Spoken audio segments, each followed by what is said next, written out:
Be careful there. All right, so we're looking at Brianna and her lemon ginger punch, 3/4 cup of lemonade and 1/3 cup of ginger ale. So we're going to look for the two associated unit rates that compare the lemonade to ginger ale. And yesterday we got it started with when comparing ginger ale to lemonade, it would be 1/3 to 3/4. And so if we, I'm going to move down just a bit here and use my red marker. So if I take 1/3, which is my ginger ale, and I compare that to the lemonade, so 1/3 to 3/4. And what I want to do is make it so that I have 1 part or 1 cup of lemonade. Lemonade. All right.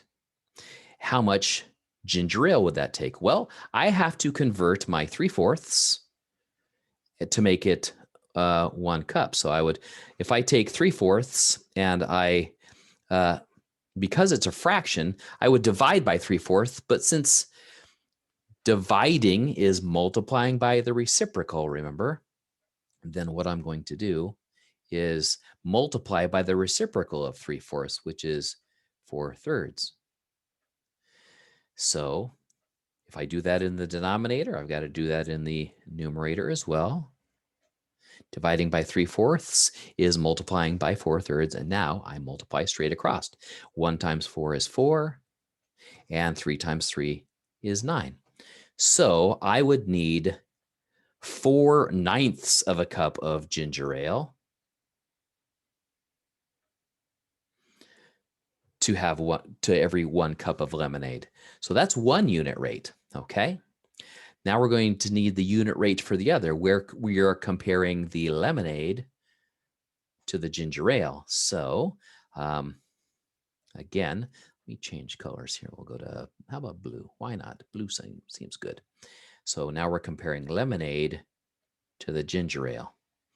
So again, 3/4 cup of lemonade compared to 1/3 cup ginger ale. Now we want to make that 1/3 cup of ginger ale, we want to make that our single unit, our 1 cup, right?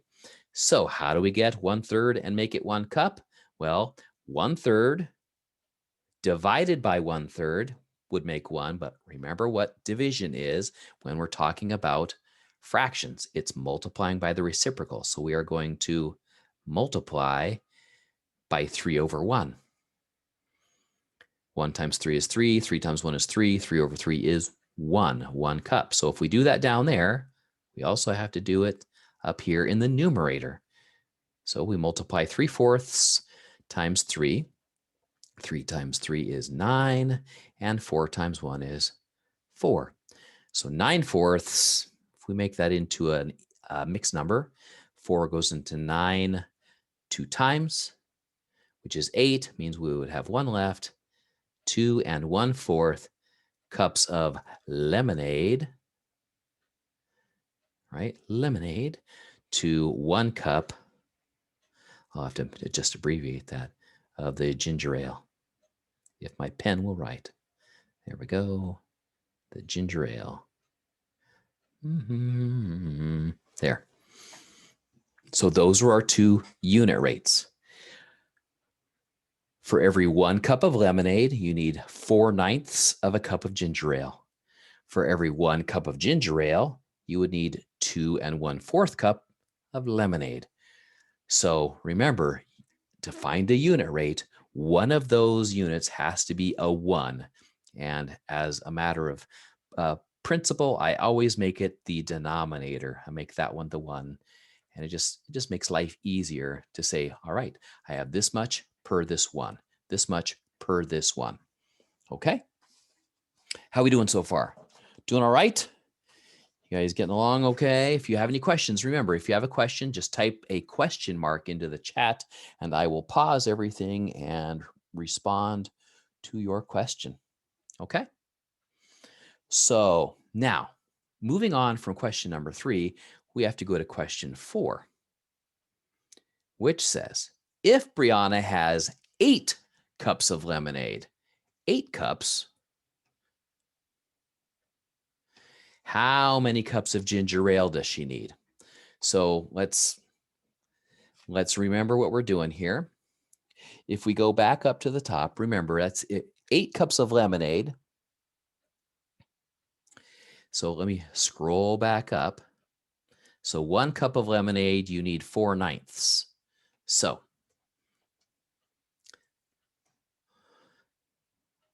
1 cup of lemonade, you need 4/9. And I'm going to say this is my lemonade. Come on, right. And this is my ginger ale. Okay. But if I have 1, I can figure out how much for 8.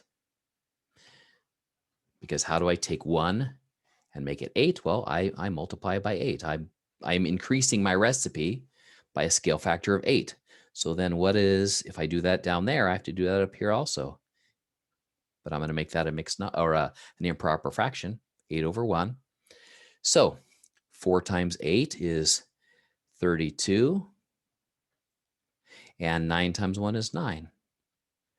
Okay, so for 8 cups of lemonade, I would need how much ginger ale? Well, let's see. That is 9 goes into 32, I believe, 3 times. That's 27. 32 minus 27 is 5. So I would need 3 5/9 cups of ginger ale.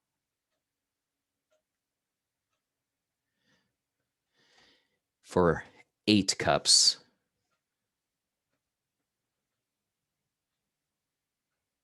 of lemonade. All right. Doing okay with that? Now, what happens if she has, now instead of having 8 cups of lemonade, what if she's got 8 cups of ginger ale? So we would have to set up our proportion different again. So for the 1 cup of ginger ale, how much lemonade? Let's see, I believe it was 9/4, right? We'll keep it as the improper fraction, 9/4. But we are going to make that into an equivalent where this would be 8 then. So how do I get from 1 to 8? Again, I have to multiply by 8. 1 times 8 is 8, but 9/4 times 8, it's going to be 8/1. 9 times 8 is, I have to write really small here, is 72. And 4 times 1 is 4. Now, 4 goes into 72 how many times? Let's see, that's quite a bit. 72 divided by 4 is 18. So I'm going to need 18 cups of lemonade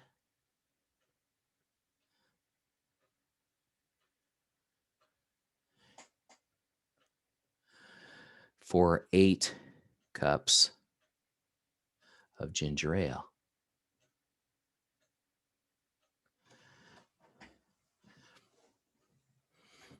Any questions so far? Doing all right?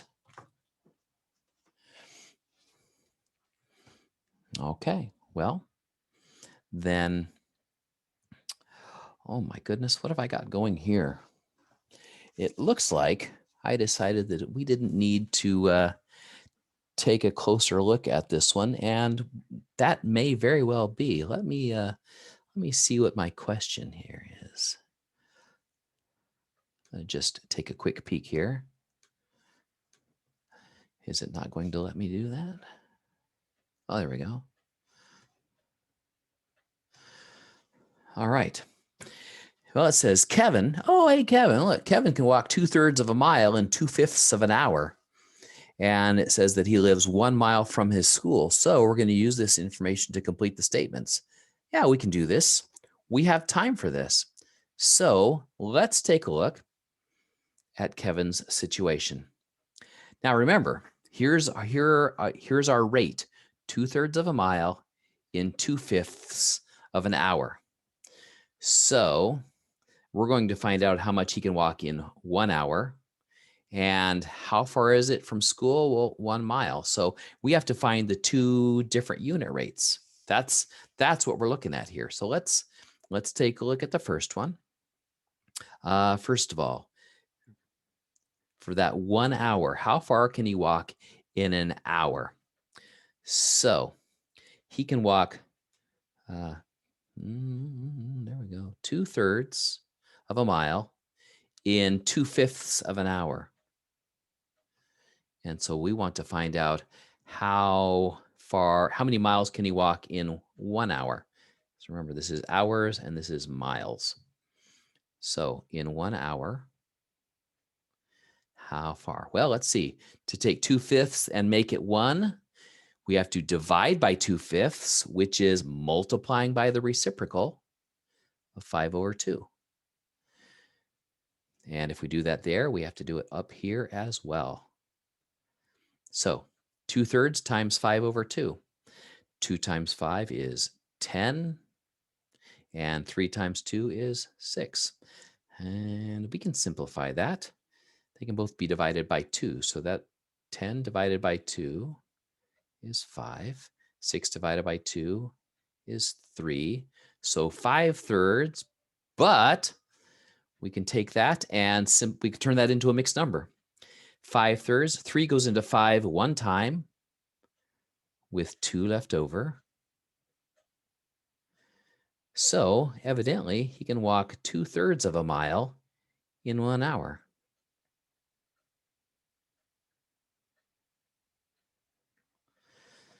Great.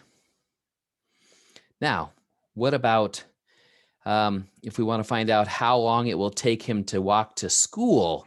Well, then we have to use the other unit rate. So we are going to take a look at the time compared to the distance. So again, it's the same thing. The time is 2/5. It goes on top now.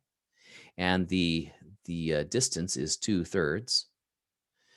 So we just take and turn this into 1. So the time it takes to walk 1 mile, all we have to do is take 2/3, divide it by 2/3 to make 1, or better yet, multiply by the reciprocal, which is 3/2. 2/3 times 3/2 is 1. 2/5 times 3/2. What is that? Well, 2 times 3 is 6. 5 times 2 is 10. We can simplify that by dividing by 2. Divide by 2. 6 divided by 2 is 3. 10 divided by 2 is 5. So it will take him 3/5 of an hour. What is 3/5 of an hour, though? Let's see. How many fives are in 12? Let's see. 5 times 12 equals 60. 3 times 12 equals 36. So it'll take 36 minutes.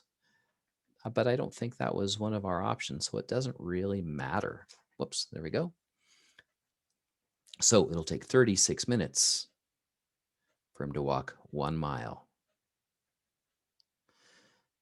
Okay. How are we doing with this?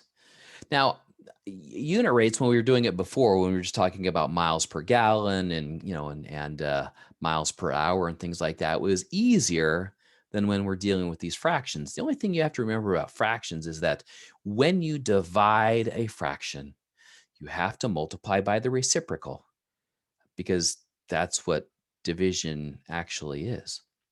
And anybody knows that, or at least anybody that's had my math classes, they know that that's what dividing with fractions is all about. You are multiplying by the reciprocal.